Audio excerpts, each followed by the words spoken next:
Hello teman-teman pecinta catur, welcome to my channel Mukas Chess Experience.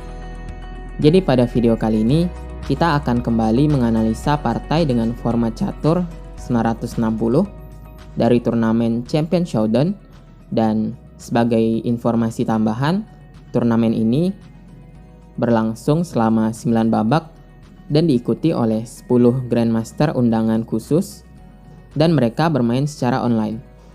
Turnamen ini sudah selesai dilaksanakan dan teman-teman bisa lihat inilah hasil akhir dari turnamen ini, di mana Magnus Carlsen dan Hikaru Nakamura menjadi juara bersama dengan poin akhir 6. Dan pada video kali ini kita akan mengambil partai dari Garry Kasparov lagi, tetapi lawannya kali ini merupakan seorang pecatur muda berbakat dari Iran, yaitu Alireza Firouzja. Hal yang menarik dari partai ini adalah walaupun Garry Kasparov bisa dibilang sudah tidak aktif lagi mengikuti turnamen resmi, serta perbedaan umur yang jauh antara Garry Kasparov dengan Alireza Firouzja yaitu sekitar 40 tahun, tapi kemampuan Garry Kasparov sebagai salah satu pemain catur terbaik sepanjang masa memang tidak bisa diremehkan. Dan di sini kita akan melihat bagaimana sang legenda memberikan pelajaran berharga kepada pemain muda di partai kali ini.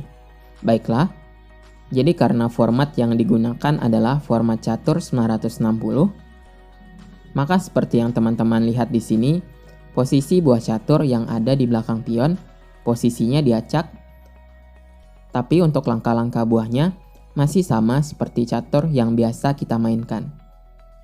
Jadi di sini, Alireza Firouzja memegang buah putih, dan Garry Kasparov memegang buah hitam.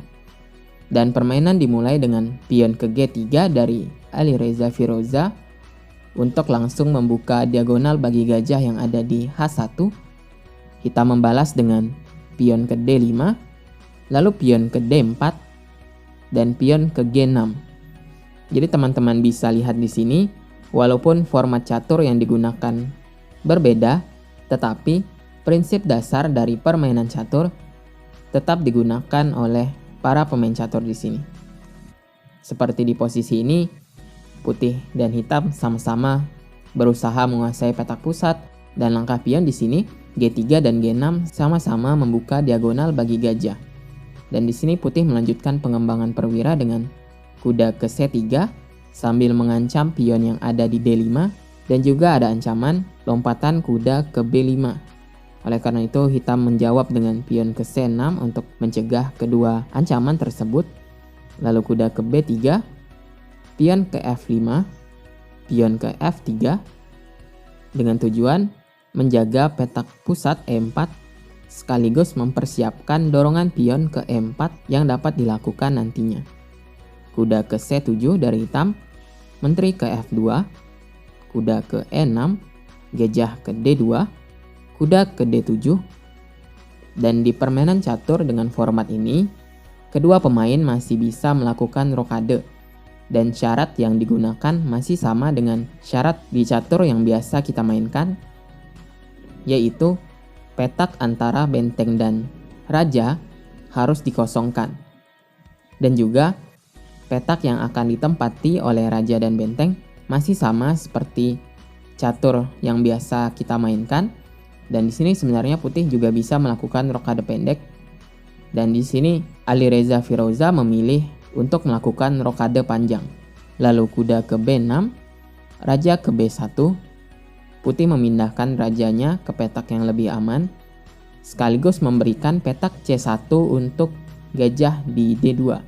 Dan hitam melanjutkan dengan menteri ke F6, lalu gajah ke C1, kuda ke C4, benteng G ke E1, dan rokade pendek dari hitam, lalu menteri ke G1 dengan persiapan langkah pion ke E4, pion ke F4, pion G makan F4, kuda makan F4, pion ke E3, mengancam kuda yang ada di F4, kuda ke H3, menteri ke G3, menteri ke G5. Hitam mengajak pertukaran menteri di sini yang tidak dapat dihindari oleh putih. Dan setelah benteng ke F1, hitam memakan menteri yang ada di G3, pion makan menteri, pion ke E5, hitam mengajak pertukaran pion yang ada di D4, sekaligus membuka diagonal bagi gajahnya yang ada di H8, sehingga gajah ini akan lebih aktif setelah pertukaran pion. Dan setelah pion D makan E5, lalu gajah makan E5, putih pion ke F4 mengancam gajah, sekaligus membuat kuda yang ada di H3 tidak bisa mundur karena petak G5 yang merupakan petak terakhir dari kuda juga diambil alih oleh pion. Lalu hitam melarikan gajahnya dengan gajah ke G7, benteng D ke E1. Di posisi ini, hitam mungkin merasa jika kuda yang ada di H3 posisinya masih kurang baik karena berada di pinggir papan. Oleh karena itu, hitam melangkahkan pion ke G5 di sini dengan harapan putih memakan pion yang ada di G5 dan hitam bisa mengaktifkan kudanya dengan memakan kembali pion yang ada di G5. Tapi tentu saja putih tidak membiarkan kuda hitam menjadi aktif, dan di sini putih melangkahkan gajah ke G2 untuk menambah tekanan terhadap kuda yang ada di H3, sehingga gajah milik hitam yang ada di C8 menjadi terikat dan harus berada dalam diagonal ini untuk menjaga kuda. Dan di sini hitam melanjutkan dengan gajah ke F5. Hitam menempatkan gajah ke petak yang lebih aktif dan menekan pion lemah yang ada di C2. Lalu putih kuda ke G4 mengancam gajah yang ada di F5, sehingga hitam harus memakan kuda yang ada di D4 dengan langkah gajah makan D4, lalu pion E makan D4 dan hitam pion ke G4 dengan maksud menjaga kuda yang ada di H3 dengan pion, sehingga gajah yang ada di F5 pergerakannya akan menjadi lebih bebas. Dan di sini putih pion ke B3 mengancam kuda yang ada di C4, sehingga hitam harus menjalankan kuda ke D6, lalu gajah ke A3. Putih mengaktifkan gajah dan membuat tekanan terhadap kuda yang ada di D6, karena kuda ini berada dalam diagonal yang sama dengan benteng yang ada di F8. Lalu benteng ke F7, hitam menghindari pin gajah yang ada di A3, benteng ke E5, pion ke H5, raja ke B2, raja ke G7. Karena ini sudah masuk ke babak akhir, hitam ingin meletakkan rajanya ke petak yang lebih aktif. Dan putih di sini memakan kuda yang ada di D6 dengan gajah, dan setelah benteng makan D6, kuda ke D1 untuk memanuver kuda ke petak yang lebih baik di sini, yaitu petak E3 yang akan menekan gajah yang ada di F5. Dan hitam benteng ke E6 di sini mengajak pertukaran benteng yang tidak diterima oleh putih, karena putih menjalankan kuda ke E3 mengancam gajah yang ada di F5. Hitam memakan benteng, pion makan benteng, lalu raja ke G6 menjaga gajah yang ada di F5. Dan di sini Alireza membuat langkah yang kurang baik dengan memajukan pion ke C4. Baiklah, mari kita analisa di sini apa langkah terbaik yang sebenarnya putih harus lakukan, karena sebenarnya di posisi ini putih memiliki posisi yang unggul karena memiliki dua pion bebas yang ada di F4 dan E5 yang membuat buah-buah milik hitam menjadi pasif karena harus menjaga kedua pion ini. Jadi di sini sebenarnya langkah terbaik dari putih adalah dengan memainkan raja ke C3 untuk membawa raja ke petak pusat yang merupakan salah satu prinsip dasar permainan akhir. Dan di sini jika hitam pion ke B6, maka raja ke D4, benteng ke D7 dengan ancaman pion ke C5 untuk mengancam raja, maka pion ke B4 mencegah langkah pion ke C5. Dan di posisi ini putih lebih mendominasi karena posisi buah-buahnya lebih aktif, terutama raja yang ada di D4. Baiklah, kita kembali ke posisi sebelumnya.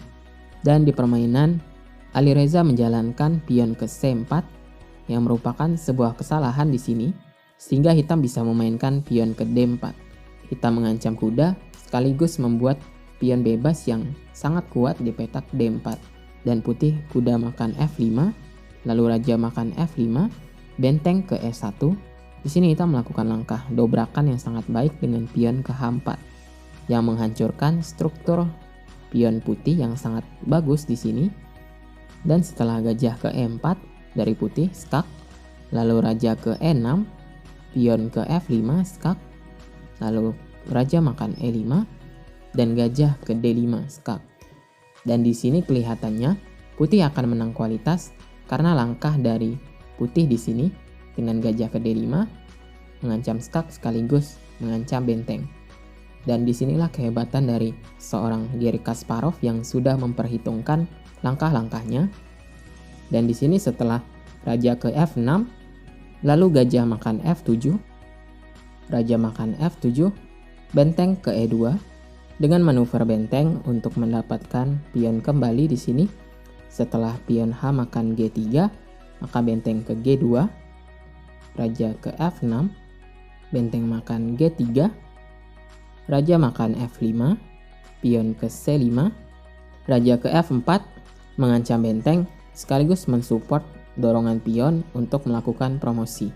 Benteng ke D3, pion ke G3, benteng makan D4 skak, lalu raja ke E3, benteng ke H4, kuda ke F2, benteng ke H7, dan pion ke G2.